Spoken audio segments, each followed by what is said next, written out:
kicking off the PennDOT Community Business Center Land Unit C study.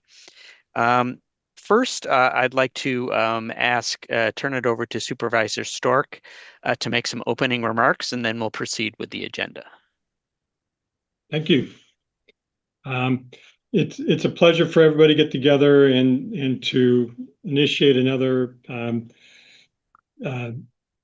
plan amendment process. And in this case, I think we're looking at a particularly part of the district and really the community that is, I think, in well need of some additional planning and hopefully some additional analysis that will result in changes that we think the community would appreciate. So I want to thank you all for volunteering your time to serve as task force members. It is a fair amount of time.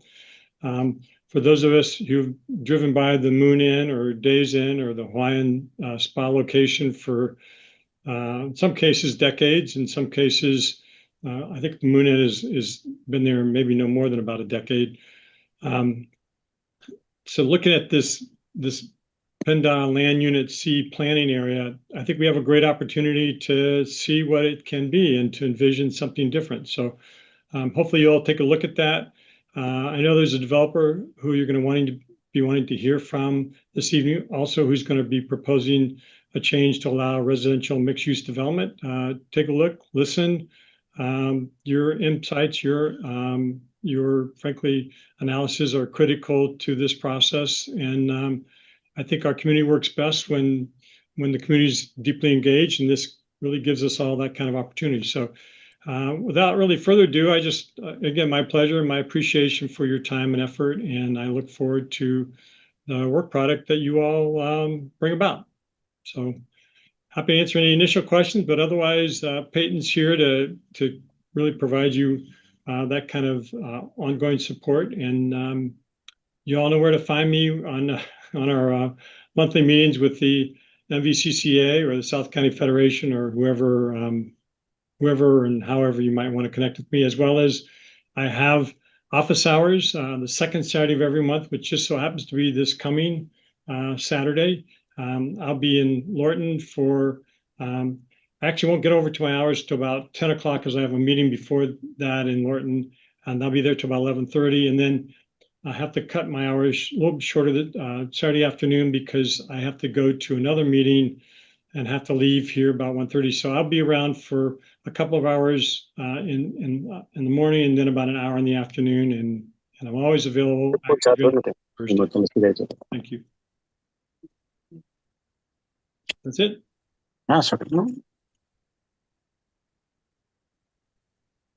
Aaron, you're muted. Okay. Well, I was doing what I was about to ask everyone to do. If you could all mute yourselves during the meeting until we get to the question and answer part, that would be great. Thank you very much. So let's move to the next slide.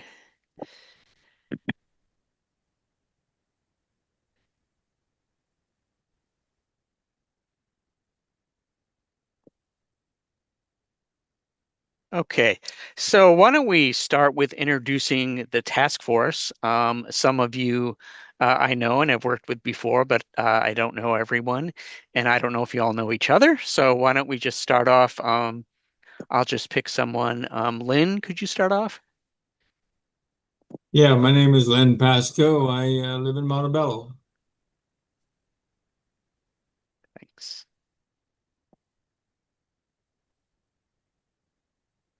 Ellen? Yes. So Ellen Young and live in Bellevue. Okay. Also on the Mount Vernon Council. Thank you, Ellen. John Candell? I'm John Candell. I also live at Montebello. Okay. And Garrett? Hey, good evening, everybody. I'm Garrett. I live in the Fairhaven neighborhood directly behind the Moon Inn and the Days Inn. Thank you. And Catherine? Hi, Catherine Ward. I live in the Wellington community, been here since 1985, and I'm one of the co-chairs of the Mount Vernon Council. Holly? Hi, I'm Holly Figueroa. I'm here representing a Fairhaven Citizens Association along with Garrett. Thank you. And Jason? Hi, I'm Jason Zaragoza. I live in the Huntington community, and I'm here with on the Mount Vernon Council. Great. And Walter? Yes, good afternoon, everyone. Walter Clark, Planning Commissioner, and for the Mount Vernon District, and looking forward to working with all of you all, and I'm honored to be on the task force. Thank you. Great. I think, is that everyone on the task force? Don't know if I can see everyone on my screen. Okay. Well, I'm Aaron Clybanner. I'm with the Department of Planning and Development, and I'm accompanied by Graham Owen and Mike Wing, also with Department of Planning and Development. And I believe we also have some Department of Transportation staff here today. If you guys want to just say a quick hello. Sure, I can start. Good evening, everybody. This is Kyle Kelly with the Fairfax County Department of Transportation. Tom Burke, Fairfax County DOT. Okay, and I believe we also have representatives of the nominators. So that would be Mark Vianney and his team. Hey everybody, how y'all doing? Thanks for your time tonight. I appreciate all the effort you're putting into this. I think we're playing a small role today, just kind of giving some context. Most of you who have seen, I know we've put into Fairhaven last week. We've been in touch with Montebello. I think a lot of people have seen the presentations this summer at Mount Vernon Council. It has not evolved too much since beyond that, but we look forward to hearing from you. We have as part of our team, representatives of our team. I can't see from who all's here right now, but we're looking forward to talking to you and working with you on this as we go forward. Thanks a lot. Uri Pasternak, also with Bean Kinney. All right, thank you, everyone. So what we'll do then tonight is first we'll just briefly review the operating procedure for the task force going forward. We'll do a presentation on Comprehensive Planning 101, and we'll reintroduce the authorized plan amendment study authorized by the board, go over the updated plan amendment proposals for the subject area. We'll have the task force question and answer session first, and then we'll open it up to the public after that. So I will turn it over to my colleague, Mike Wing, to start the Comprehensive Planning 101 presentation. Thank you.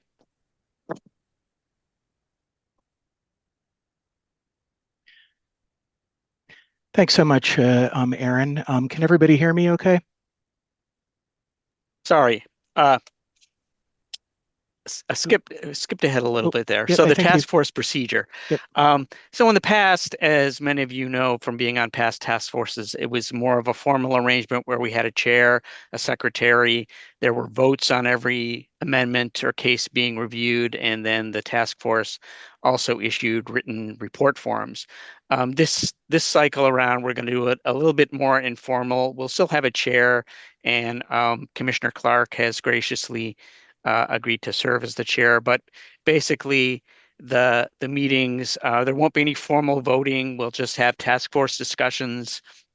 We'll just, everyone will follow regular, meeting procedures, speaking one at a time, et cetera.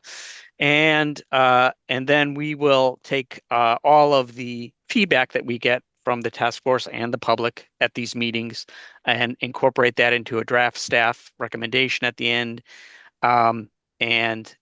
That, of course, can be, if the task force is not satisfied with the final product, they can bring that to the Planning Commission, and of course the Planning Commission always has the option to modify the staff recommendation. So but we'll run the meetings a little bit more informal, and there doesn't have to be formal recording of votes and so on and so forth. And then again, we'll follow this same order of the task force discussion and questions first, and then opening up to the public for questions from the public at the end. So sorry about that, Mike. Oh, no problem. Yeah, we'll dig right into it. We'll be reviewing the comprehensive plan, kind of planning 101, and we'll review this first slide here to get a sense of where this project is in terms of the development process. This diagram illustrates the life life cycle nature of land development in the county. First, starting with the concept phase, this is where the property owner starts to develop ideas for how they wish to develop or redevelop the property. Once those ideas have been refined and added to the comprehensive plan amendment work program as a plan amendment. The planning stage is where we look at impact analyses and plan recommendations. The next stage is where the property owner and the applicant would submit a rezoning application to initiate the zoning entitlement process.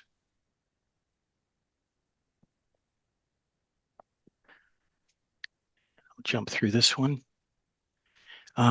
Before we get into the SSPA process, we should start with the main objective of our process, which is the comprehensive plan. The comprehensive plan is a guide for decision-making about the built environment and the natural environment that reflects the community's long-term land use vision for the future. The purpose of the comprehensive plan is to manage growth and development and balance the preservation of other resources, such as environmental and heritage resources. Growth brings both benefits. Growth brings both benefits and challenges in terms of land use, housing, and transportation. The plan is also a legally required document in the Commonwealth of Virginia. Every county or locality must have one. However, it is important to note that the plan provides recommendations and is not the law, like the zoning ordinance. The recommendations in the comprehensive plan are used by the Board of Supervisors, the Planning Commission, and the Board of Zoning Appeals, county staff, and the community as a common basis for decision-making on land use applications. The comprehensive plan is not static. It's a living document, and the changes to the document are what we're working on with this task force, which are the plan amendments. This is a quick snapshot of kind of the difference between comprehensive planning and the zoning ordinance. And again, the comprehensive plan is a guide. It includes goals and recommendations for land use and other issues. The zoning ordinance is law and implements the recommendations in the comprehensive plan. The ordinance contains specific regulations for land uses within zoning districts and regulations for setbacks, building heights, parking, and open space percentages.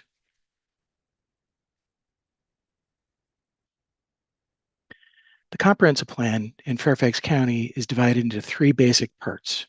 The first part is the policy plan volume, which provides the county wide policies and objectives on 11 broad topics such as land use, transportation, the environment, public facilities, housing, economic development, and others. The second part of the comp plan are area plan volumes, which divides the county into 4 geographic areas and contains elements intended to implement the policy plan at a more detailed level. The area plans are further broken down into planning districts and community planning sectors for specific areas. Some examples would be Huntington and the Richmond Highway Corridor and other places around the county. Within these districts and sectors are many case-specific recommendations. The third element of the comp plan are a series of maps, such as the comprehensive land use map, transportation plan map, trails, and the bicycle network map.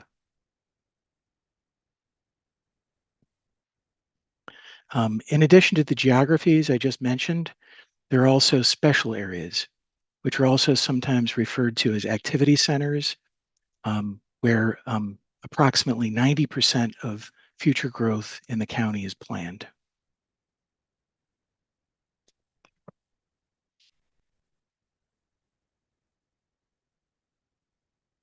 Special areas include the Tysons Urban Center, shown in black, suburban centers, shown in purple, community business centers, shown in red, of which the PennDOS CBC is one. Transit station areas shown in tan that contain metro rail stations, and industrial areas shown in gray. Again, these are the areas in the county where the majority of future growth is planned. The yellow and the green areas of the county's suburban neighborhoods and low-density residential areas where little to no growth is planned. And finally, the blue areas on the map represent entities such as Fort Belvoir, Dulles International Airport, George Mason University, outside of the county's planning and zoning jurisdictions. We'll move on to kind of a quick review of kind of what density, intensity, and floor area are. There are a variety, these are common terms that are used in the comprehensive plan. Two of the most common terms are density and intensity. These are terms that refer to the quantity of development and will be used in later discussions on the plan amendments.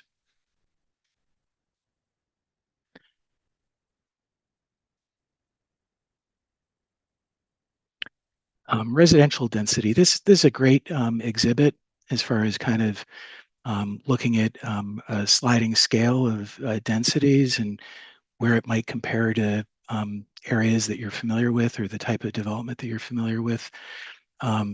Residential density is frequently measured using the dwelling unit per acre measure.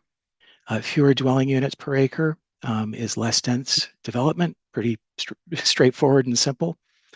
For example, a single family detached dwelling is often located in a 1 to 2 or a 3 to 4 dwelling unit per acre zoning district and is considered low density development. Townhouses are frequently developed at higher densities, and multifamily is often at a higher density, over 12 dwelling units to the acre. This slide depicts various types of housing and densities that they're usually associated with. Measuring development intensity. This is a great exhibit of floor area ratio. This is just a gross floor area ratio between the size of a property and the amount of development that's accommodated on the property. It's just a comparison of the building space and the total space at the site. A 1.0 FAR, as this example shows, could be either developed completely covering the lot or covering half the lot. It's the same FAR measure, or result, I should say.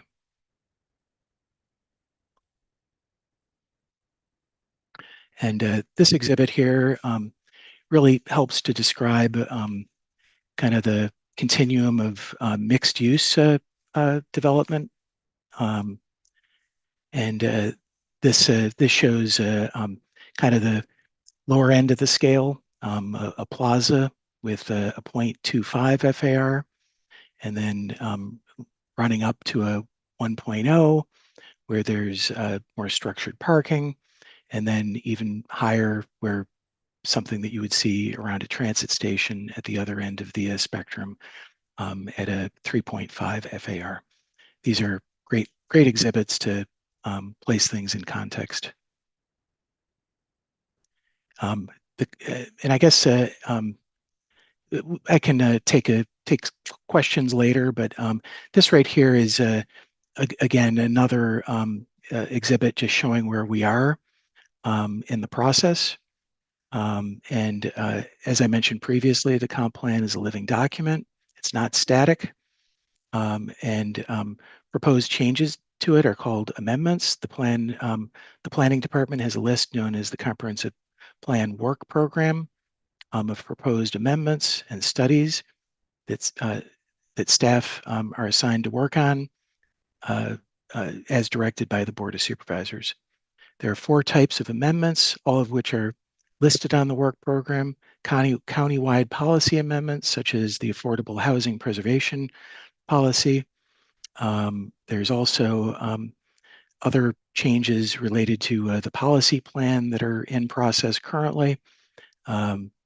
Others deal with different geographies at an area-wide level. And as you can see, there are amendments at the site-specific level that we're working on today. This particular set of applications came in not at the last SSPA process, but the one before that. And again, the board authorized this for additional review, and thus that's why we're convening with this task force. I think that's all I had. I can take any questions, process questions, after Aaron kind of takes the next pieces here. Thanks, Mike. Could we go to the next slide? Okay, so the Richmond Highway Corridor area is one of the county's community revitalization districts, and that emphasize the revitalization of the county's older commercial areas and include such strategies as concurrent plan amendment and rezoning application processing, expedited site plan review, flexibility within certain zoning regulations, administrative parking reductions, and business and development and retention programs. The Richmond Highway Corridor area-wide guidance in the comprehensive plan contains detailed recommendations on a variety of topics. And this slide shows some that are particularly important for the review of this study. Regarding environmental preservation and mitigation, topics emphasized include stormwater management, facility design, and mitigating noise impacts from Richmond Highway. And within the community business centers, adherence to the urban parks framework of the policy plan in the provision of parks and open spaces, urban design features, including the prioritizing pedestrian-oriented development, building massing and heights that are compatible with surrounding development, and utilizing underground and/or structured parking over surface parking is preferable.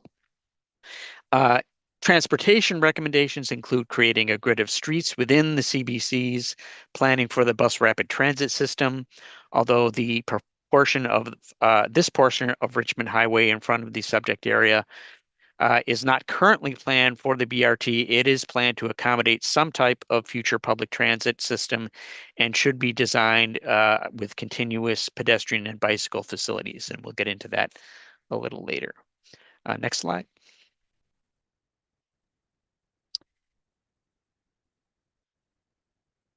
So the PennDOT CBC is considered one of the county's special areas in terms of the comprehensive plan's geography. And the first image on this slide on the left depicts the CBC boundary and the land units and subunits within the CBC, which are shown in yellow. The adjoining suburban neighborhood areas to the north and south are shown in green. And the CBC is considered a crossroads area where North and South Kings highways meet with Richmond Highway. Major existing and approved uses include the Kings Crossing Retail Center, the South Alex mixed-use development, neighborhood serving retail establishments, multifamily and townhouse residential buildings, and stable residential neighborhoods abut the CBC. The area-wide guidance for the CBC contains a number of conceptual plans designed to guide the character of future development. The first of these is the overall CBC conceptual plan shown on the right side of the slide that envisions the transformation of the area into a high-intensity transit-oriented development node and a transportation gateway to the rest of the corridor. The vision includes the planned BRT station at North Kings Highway and Richmond Highway that connects to the Huntington Metro Rail Station, and new multimodal connections, a grid of streets, and a variety of new public open spaces. Next slide.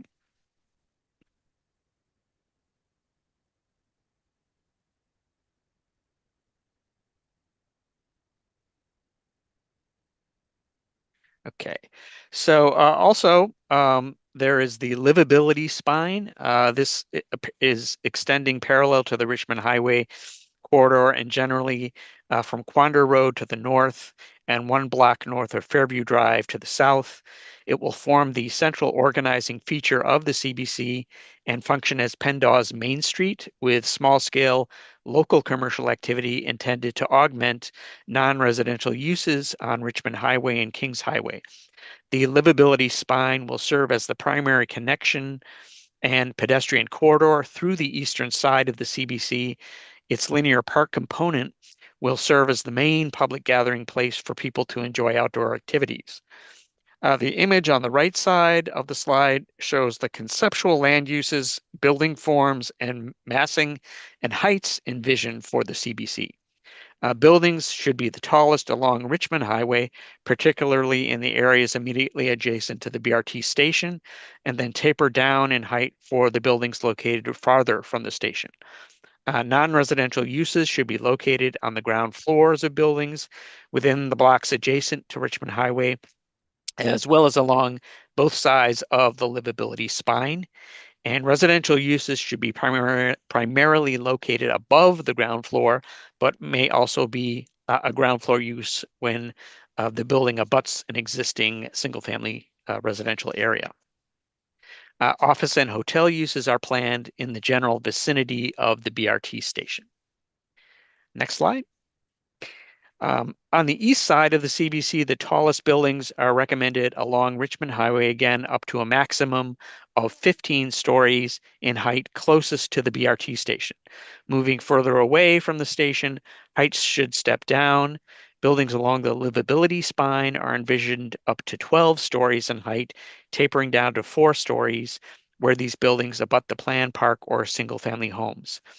And on the west side of the CBC, existing uses include the Shelby Apartments located at North Kings Highway and Poag Street, which is predominantly 4 stories in height. The approved South Alex development immediately adjacent to the Shelby is proposed at a maximum height of 5 stories and tapers down to 3 stories townhomes to the rear of the site. And the southern triangular portion of the CBC situated between Richmond Highway and South Kings Highway is envisioned at up to 9 stories in height along Richmond Highway, with heights tapering to 4 stories along South Kings Highway and adjacent to existing residential development. The PennDAW CBC will be served by a variety of urban park spaces. Following the guidance of the Urban Parks Framework and the Policy Plan, a combination of civic plaza spaces are envisioned in the vicinity of the BRT station and will establish a visual identifier for the CBC.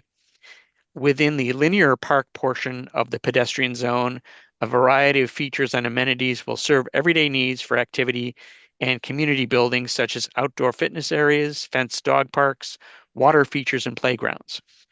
Play features and design elements that build upon narratives about the area's ecology and history are encouraged to enhance the CBC's sense of place. Next slide. For transportation, implementing a new multimodal grid of streets on the east side of Richmond Highway, generally bounded by Quander Road to the north, Fairview Drive to the south, and the county-owned property and existing residential development to the east.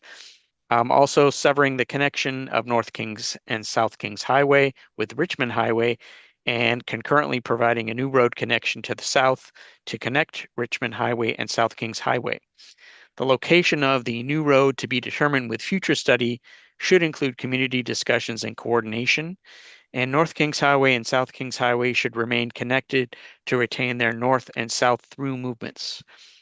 Realigning and reconfiguring the intersection of North Kings Highway and Shields Avenue, School Street intersection to a perpendicular 3-way intersection and to enhance traffic flow within the CBC is also recommended, and providing pedestrian connections at the BRT station and the signalized intersection at Shields Avenue to facilitate pedestrian movement and from either side of Richmond Highway. Specific types of bicycle facilities are planned for each roadway based on the street type and adjacent land uses. Okay, next slide.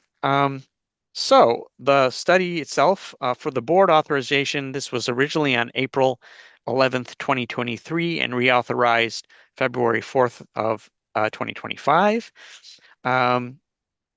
And again, this is the PennDOL Land Unit C study, PennDOL CBC Land Unit C.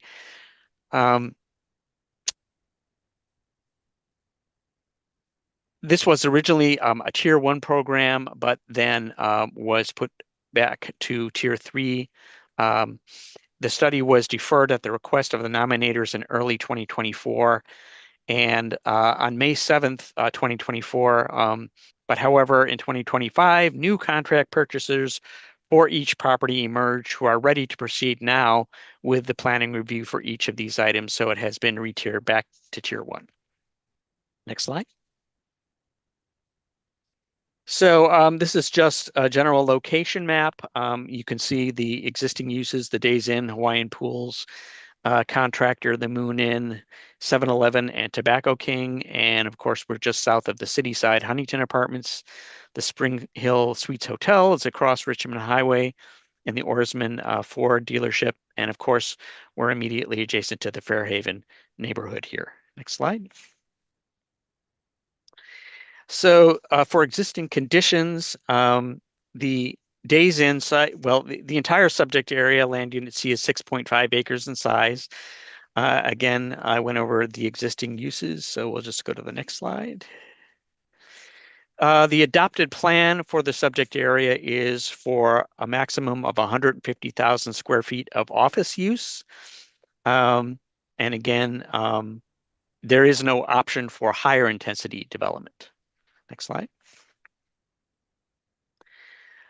So the proposed plan for the Days Inn and Hawaiian Pools properties are up to 420 multifamily units, 6 to 7 stories in height with structured parking. Next slide.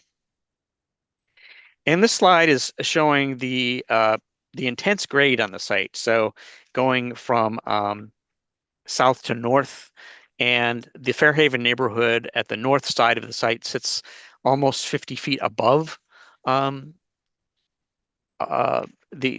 existing site, and there is also a very large concrete retaining wall that holds up the hillside right now. Next slide. The Moon Inn property is proposed for 114 multifamily units with 5,000 square feet of ground floor retail.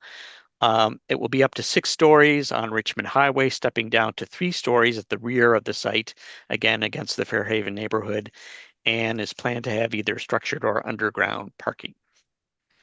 Next slide.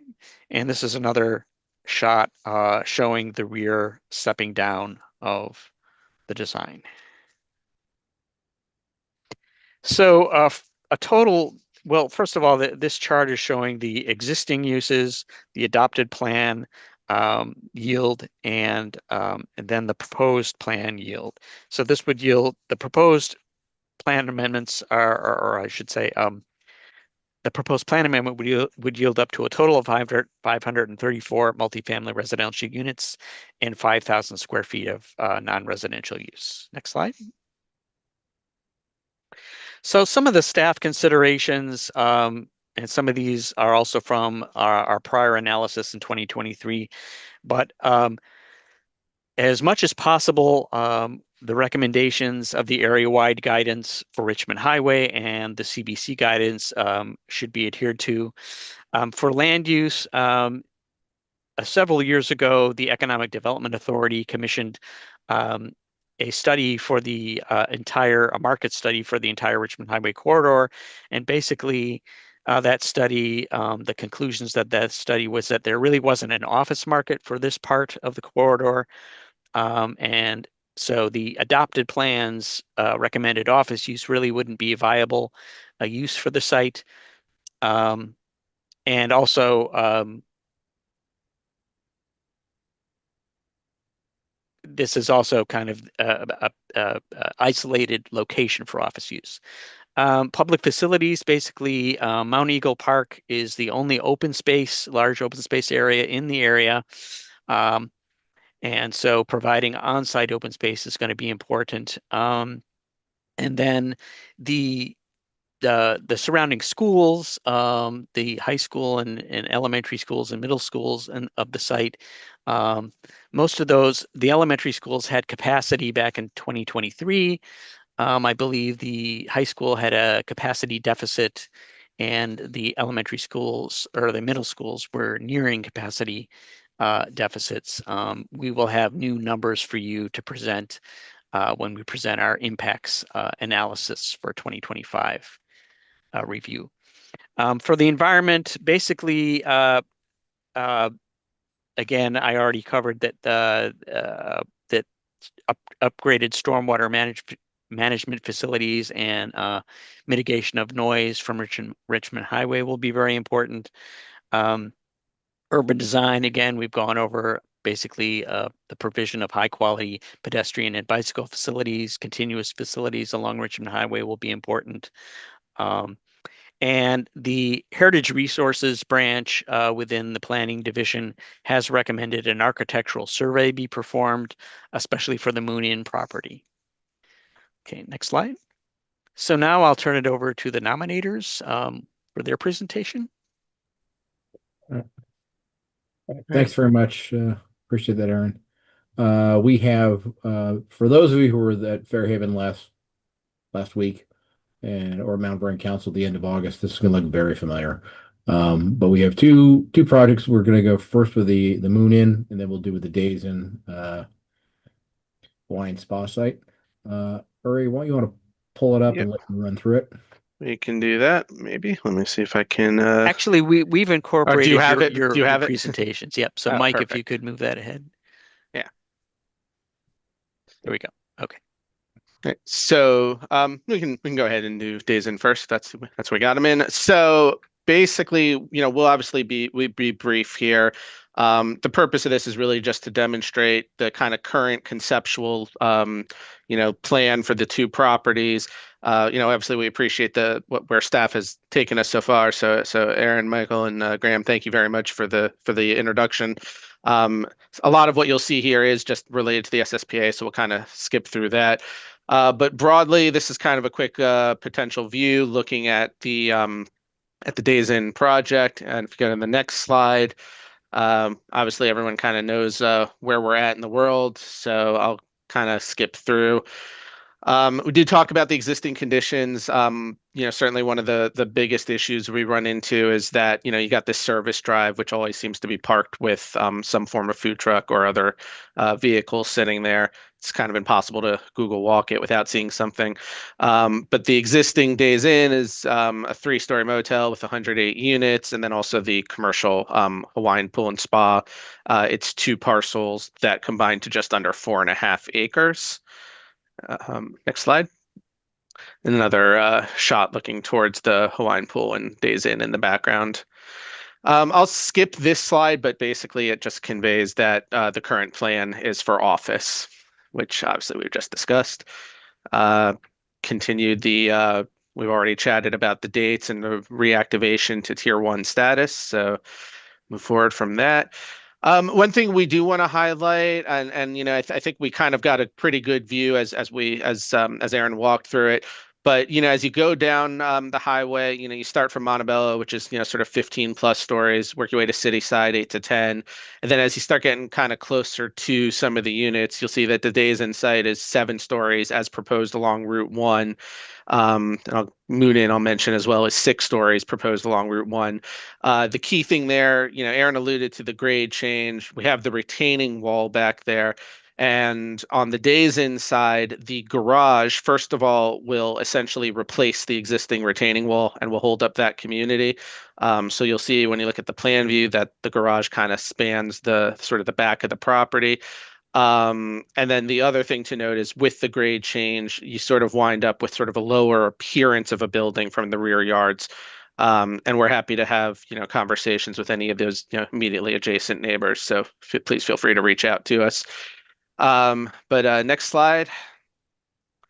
So, I think we already kind of caught this, but the current plan, we're thinking up to 420 as shown for the potential SSPA for this site. I think the current layout shows about 400 units, 7 stories above grade, as mentioned, but because of the grade differential, you're really from the rear, it looks more as a 3 to 4 story building. So it still fills in Richmond Highway as desired, but at the same time does not sort of really, dwarf over the existing residence behind there. There is potential park site to be consolidated and coordinated with the adjacent Moon Inn project. And as noted, you have the garage serving as kind of the new retaining wall back there. Just a couple of quick plan views to walk through. And again, as Mark mentioned, many of you have probably already seen this. But basically, you've got the parking structure along the rear of the site that serves as the new wall. You've got the front section that respects the, I keep mistakenly calling it the BRT section, but the Richmond Highway section that allows for the potential improvements there. I think there's a dedication that amounts to about 38 or so feet. So we are building out the full section with the desired facilities. You can, I think one of the other plans shows this a little better, so kind of carry through to the next slide. Sorry, other direction. Yeah, we can keep going. We'll do one more. And so what you can roughly see is, we do have two proposed entrances. We would go ahead and that provides circulation through the property, through the garage, which is obviously something the community advocated for and also just provides for better turning movements.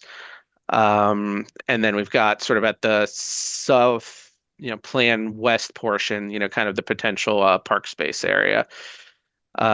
Next slide. And again, this kind of fills it out. The reason we have so many of these is it shows as, obviously it shows the different conceptual levels, but it also starts to show the grading and what you see. So levels 4 through 7 are the sort of the visible, 3 to 4 stories from the rear.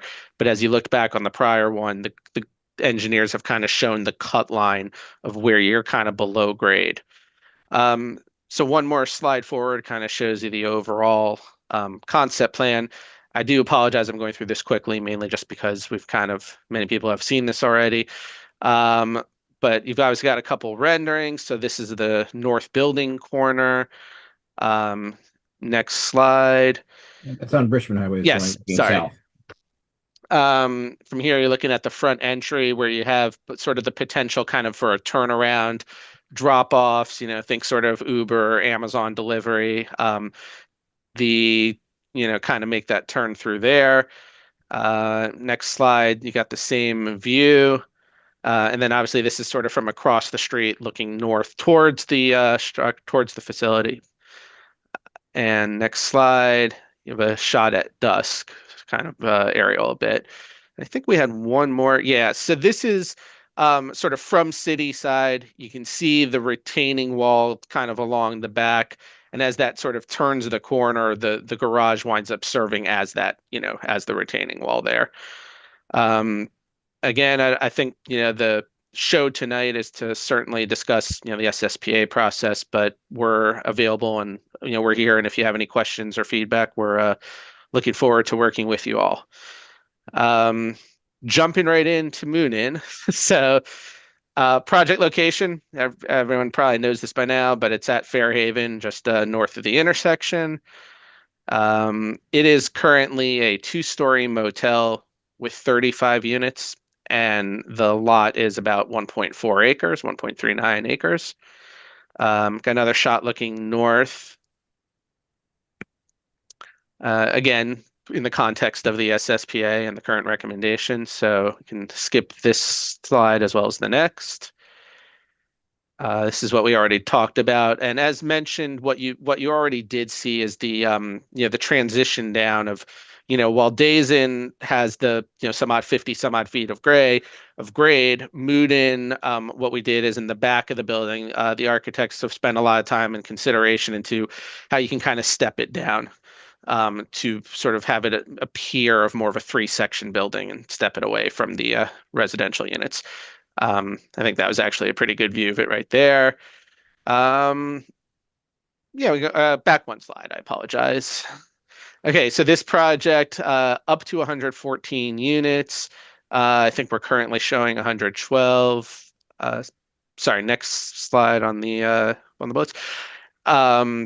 Approximately 5,000 square feet of commercial, which would be located sort of along Fairhaven with some potential outdoor seating.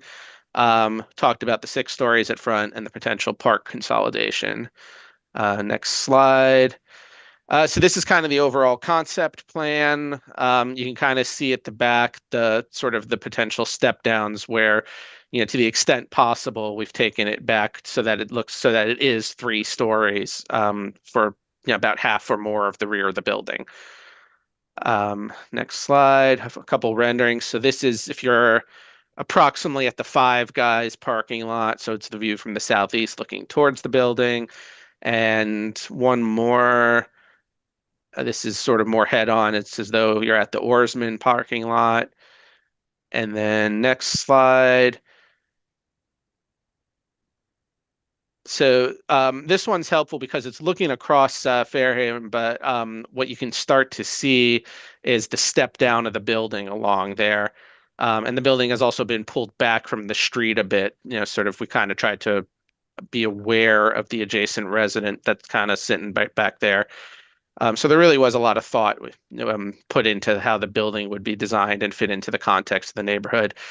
And again, this is kind of from the rear look with the step downs and kind of some edge landscaping from the walkout units, sort of patio units that you would have up there. Next slide.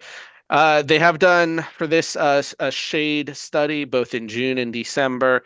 I don't know that we need to necessarily review it now, but I can tell you the shade pretty much stays on site, just a function of the way the building was designed with the orientation. So caught a bit of a break there, but sort of not really looking at throwing a lot of shadows or any shadows really onto the adjacent residents. The December one, sure. So the December one, you can kind of see that again, a little bit off to the east on the 12 p.m., but it's really sort of staying off of that unit. And then next slide. So this obviously just brings us back to where we are. A short summary of that. Mark already mentioned it, but obviously we've got the SSPA amendment. That's why you're all here. The rezoning applications would be submitted sort of in the course of the SSPA. So once we've had a couple of the task force meetings, we've gotten some comments and feedback. We see how things are going. The rezoning goes in, and then site plan sort of as rezoning is moving forward. These can be run concurrently at risk. And I think the applicants are both sort of excited to get started. So I just expect the site plan would come in at around the same time as rezonings are in process, and then construction. And then obviously we've presented a couple times to Mount Vernon Council. I think we've been in there. Most recent was at the end of August. Fairhaven, we were there last week, and thank you, Garrett and Holly, for hearing us out. That was a great experience. Montebello, we've been in contact with you all, and then obviously reaching out to Supervisor Stork and working with Peyton. So yeah, that's our run through. Appreciate the opportunity to speak with you all. All right, thank you very much. Fastest I've ever done that, but thank you all. Nice job. So lastly, this is just an overview of the project timeline for right now. We're scheduled for the second meeting in December, and that's where we will present non-transportation impact analyses from our partner agencies. And we have asked DOT to review the adopted transportation recommendations in the plan because, again, we've got the Richmond Highway area-wide guidance and also for the CBC, and also existing transportation conditions. Third meeting, we're not exactly sure when that will occur right now. Basically, I don't know if you guys want to talk at all about that you've contracted with, that you have a transportation consultant who's doing the study for both sites. Is that right? Yes. Yep. So Wells and Associates brought on, and they're in the process of preparing the transportation analysis first, just for the SSPA. I believe they're going to have something ready for the development team review. I believe it's around the middle of this month, so we expect to get that in to you all soon. Obviously, after that, there's some process and comments and back and forth. So in terms of the timing of meeting number 3, a little to be determined, but sure we're looking forward to getting in there on that. And so then we would present also a draft plan recommendations at that meeting. And then if necessary, we'll have a fourth meeting for a carryover meeting to finalize those recommendations. And then right now, this is the anticipated staff report and public hearing schedule, but that may slide. We'll see. So, okay. So now why don't we open it up for task force questions and discussion? Does anyone? And please, sorry, little housekeeping. At the bottom of your screen, you have your control ribbon there with the controls. So if you could use the raise your hand function and unmute yourself after that. Aaron, I have my hand up. It's Lynn. Okay, go ahead, Lynn. Yeah, I like everything about this and the way it looks and the things that been along, but there's just two issues that seem to me. One, the sort of non-negotiable one is undergrounding of utilities. After the county abandoned us on the whole Route 1 undergrounding, we're going to insist, I think, very hard on each of the individual ones coming in that they'll be right. The second thing is, it's going to take a near genius to work out the transportation part of this, because as someone who comes down Fairview Drive fairly regularly, getting in and out of places and making the turn, it's pretty bad now. And somebody's going to have to figure out how to make that all work, and also how you're going to make left turns for the people in the larger building to go down into Alexandria or hit the Beltway and all of that. It's not going to be easy, but it's going to take something more than just, a little thing showing a cutoff here and there. That's all. Okay. I thought, Catherine, did you have a comment next? No, I'm fine. Ellen and Jason. Okay, I have one. So go ahead, Ellen. it's just kind of a question. I would really appreciate, as I'm sure Fairhaven would too, a rendering that shows from the Fairhaven homes what the back of that parking garage is going to look like. Because I'm a little concerned. You've talked about 3-story and 4-story, and that's kind of high. And I know if I lived in one of those houses, I wouldn't want it looming over me. So Yuri and Mark, is there any way that you could incorporate, from a picture standing in Fairhaven and then showing us what it would look like? We are working on that right now. We've actually already gone ahead and developed some perspectives in terms of looking from a side perspective for each of the properties that are there. We're working on an image as well. What I thought was instructive when we were at Fairhaven the other day is, when you go out to the Fairhaven Community Center and you're parked in the parking lot, you can see the houses that are on Ford Avenue. Behind them, you can see Cityside. Behind them further, you can see Montebello. It won't be to that level, because we're taking advantage of the grade changes and but we will be coming back with graphics, and we will be prepared to talk to each of the homeowners, but what an individual perspective for their particular house. Okay, well, if you can show that to us, maybe whenever, as soon as you get them. Yeah. Okay, great, thank you. Jason?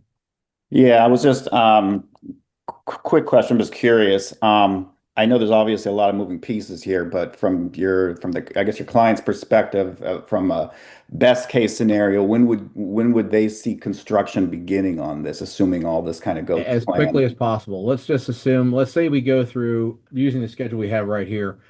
Board of Supervisors that takes action on the SSPA June of 2026. I would imagine we would probably be looking to file rezonings probably March, April of 2026. Usually you try to do some sort of staggered format so that, the people doing the SSPA have some assurance that actually what's going to follow on, they have a chance to look at that before it's adopted. And then they kind of inform each other. And then if the rezoning gets approved, rezoning gets filed in, say, second quarter of 2026, you're probably looking to get approval the end of first quarter 2027, maybe beginning of second quarter 2027. Then you're looking to do site plan. Site plan can be anywhere and I think we'd probably begin file a site plan before the rezoning, and hopefully looking for site plan approval October of 2027-ish. A lot at that point, start putting shovels in the ground. And so I think we'd like to begin construction. I mean, this is hitting a lot of green lights, you know, but begin construction fall, October, November timeframe of 2027.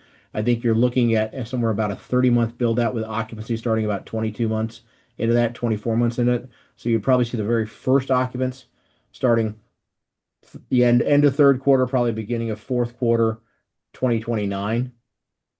Yeah, and again, this is all hitting a lot of green lights. Right, But, right. I mean, as you know, with Huntington and stuff like that, these things it's a kind of a glacial process, and it is what it is. Yeah. Okay. Yeah, that's helpful to know. Thanks. Very informative, Mark, but did you ever find a green light on Route 1? Oh, every once in a while, I usually buy a lottery ticket. When I'm driving through Old Town like that, occasionally I hit like 7 out of 8 of the greens. I never make it all the way through. But that's City of Alexandria. Fairfax is much better. Okay, At least while Garrett? staff's still on the Oh, video here. sorry. Garrett?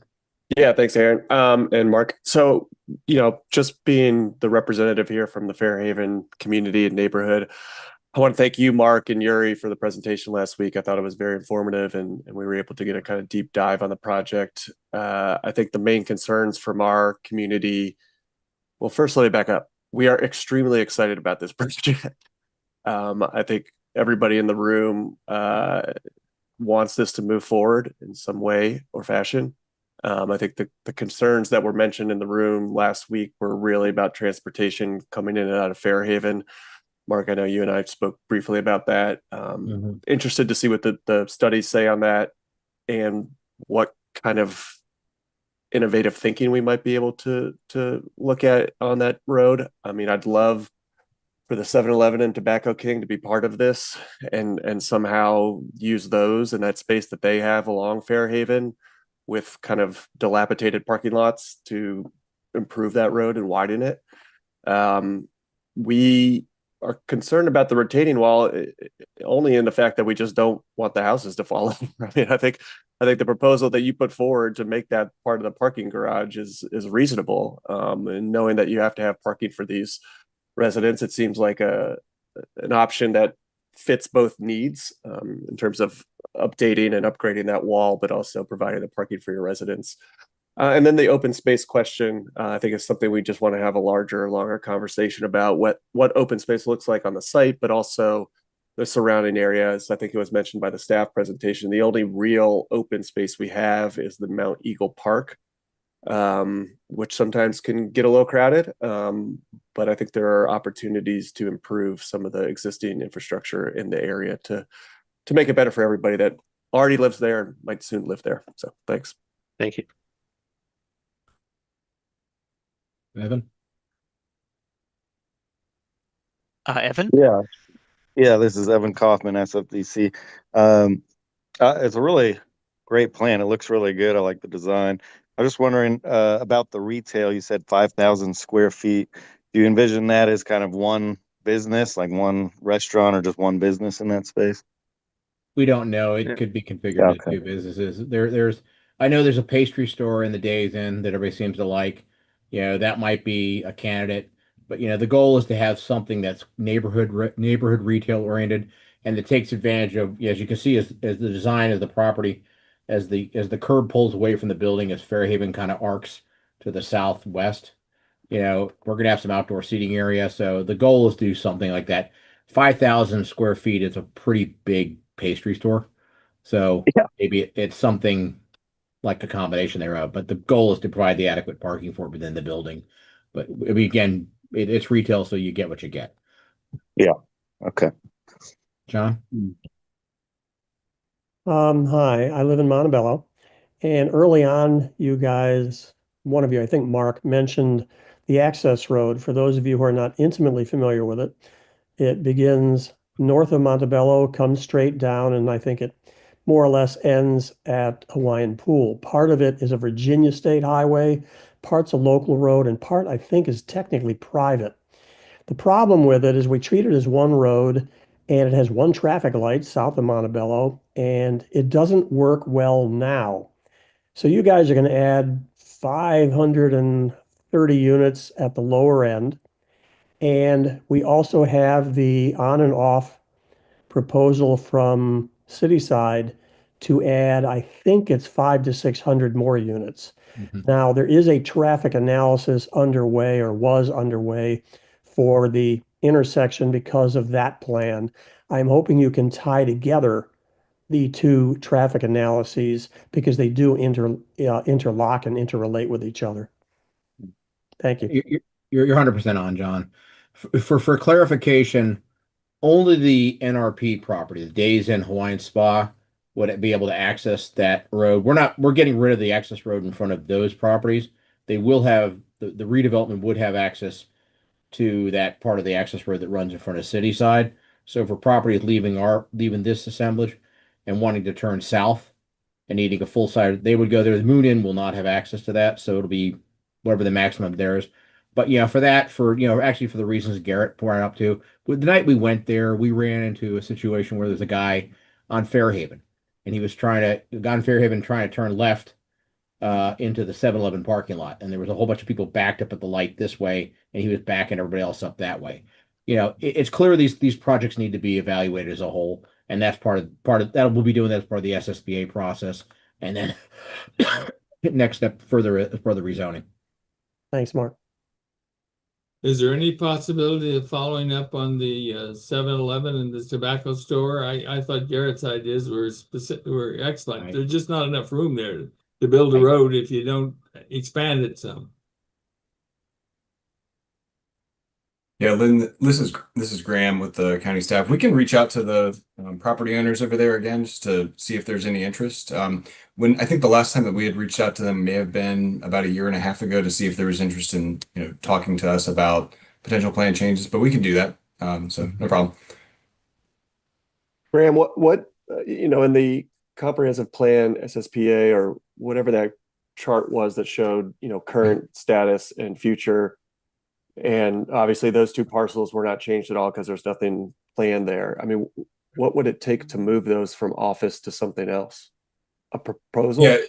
Yeah, it's a good question. We would need to evaluate it in terms of potential plan impact, but if the task force has ideas for what they'd like to see on those properties, this is a time. And so it's a good question, Garrett, because one of the reasons that we wanted to do this in a combined fashion was this particular area does have that, I think it's a 50,000 square foot office recommendation. And like Aaron said, that's kind of the only plan that we have today for this particular part of the PennDOT CBC. And we have evidence based on the Economic Development Authority study from a couple of years ago that that's just not viable anymore. I think we all kind of anecdotally don't think that that's viable, but we have numbers to back that up. So if the task force is interested in looking at land use changes there, that can be a part of this discussion and part of why y'all are here today. So happy to chat with you, offline if you'd like, but also if you're interested in having a further discussion about it, we can. Yeah, I think for the Fairhaven community, we certainly would like to have that discussion. Okay. Just anecdotally, I assume a lot of the customers will be gone once the Moon Inn and Days Inn are gone. So maybe it'll take care of itself, but we'll see. Sounds good. Okay. Aaron, this is Catherine. I apologize. I can't find my little hand to raise. I don't know where that's all right. but I do have a quick comment to make. With the step downs and the private homes behind, I would encourage, if you're not already considering it, doing green roofs on top so they have something pleasurable to look at. Yeah. Catherine, we have exhibits showing just that. And so we're kind of an abbreviated presentation today, but we're happy. I think we've shown that at Mount Vernon Council, we can do it again. Yeah. Are there any more questions from the task force? Oh, Holly? Just a real easy question. I mean, I fully support everything Garrett just said about and the other folks about the traffic on Fairhaven and not being real viable with the tobacco hut or whatever it's called in the 7-Eleven. That's just a disaster waiting to happen. But my question is about the diagrams showed the school as Mount Eagle Elementary, just in the PennDOS CBC area. Zoning wise, I know they're looking at school boundaries and whatever as a separate project in the county, but these new developments would be zoned for Cameron Elementary. Is that correct? Based on how the cuts go. I'm not sure which school pyramids they'll fall into, but we'll have that information when we have the impacts analysis presentation. And actually, Holly, I had that question myself as Aaron was going through it. You're correct. It's Cameron Elementary School, and I don't believe that that's changing across any of the scenarios that are proposed right now by FCPS. So I don't think that that would change, with at least with the scenarios that have been developed so far. But yeah, you're correct. Okay, thank you.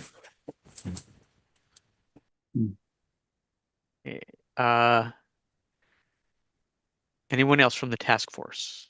Aaron, this is Garrett again. Sorry to dominate a lot of this conversation. I just want to make the point that I don't want the transportation issues to derail this project. I think we are at the beginning stages and have long enough time to figure it out. So there's a lot of smart people in this room on county staff that I think we could come up with a decent proposal to mitigate those issues, but I don't want it to stop progress from this proposal. I will, Mark, give you credit on the Abington project at Huntington Metro Station. I think there was some concerns about additional units being added there and what it would do to the traffic, and we haven't seen really any impact from that. So I think it could be done. That's all I want to say. Thank you. Thank you. Okay, let's open it up to questions from the public. Is there anyone here at the meeting who has a question?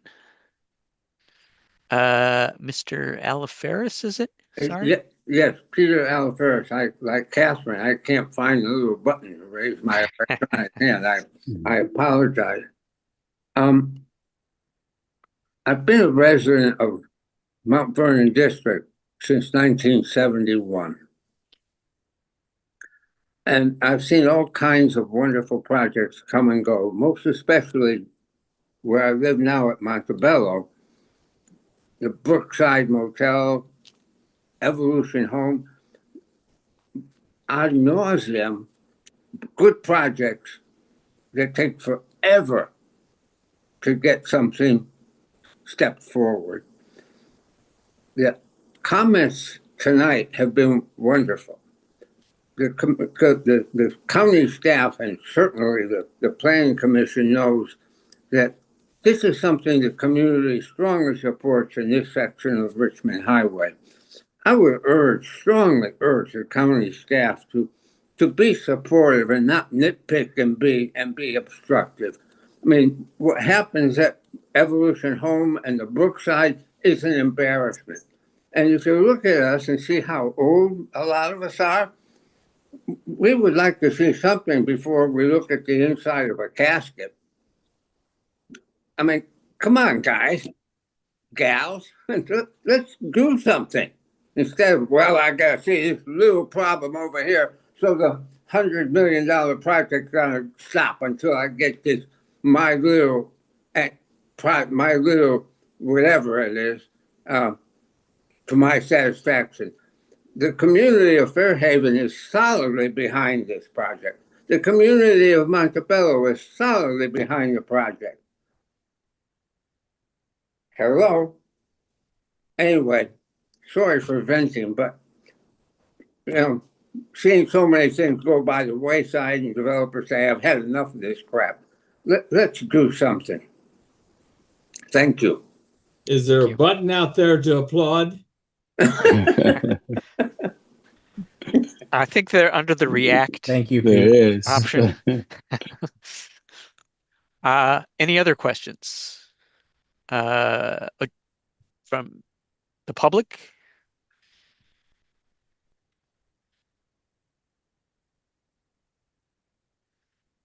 Hey, Aaron, there was a comment put in the chat. When would construction begin? I don't know who that was, but I think hopefully I answered Late the question. 27, Right. if we're lucky. If staff moves along. And I think pressure needs to put on Stork's office to kick them in the butt when they don't move along. But we don't want to kick Peyton.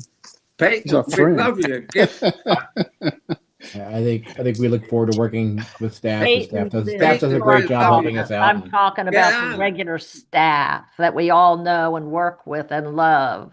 And love. I am confident that they will keep it moving. Just don't kick too hard, Kevin. I would say staff has been great to work with, and staff was helpful. And also, we're working with Supervisor Stork, staff, Peyton, et cetera, and getting this thing reorganized. Remember, this thing was originally approved, submitted back in October 2022. And when it was first submitted, it was a different economy back then. And projects that got approved, for example, I had a project in Bailey's Cross that got approved. It was a $108 million project for a big apartment building. By the summer, a year later, it was a $148 million project because the interest rates were going up and commodity prices were going up and supply chain was going up. And so this is the third development team that you've had on this site. You know, I do appreciate staff doing all they could to expedite and kind of recognizing the exigency of this and getting us on ramped. And here we are. We appreciate all the positive comments tonight, and we'll look forward to working with everybody to earn your confidence and deliver something a lot better and maybe not a disproportionate use of police resources has been described as at least one of the sites. Yeah. And the council supports it when it comes through us.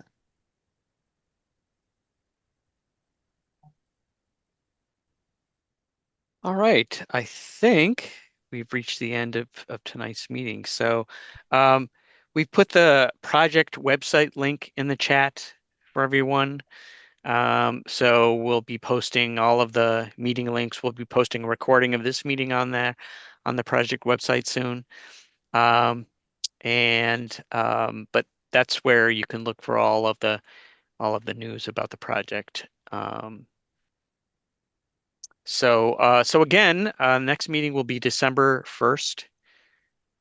And that's where we will present impacts analyses and go over some of the existing transportation conditions and adopted plan.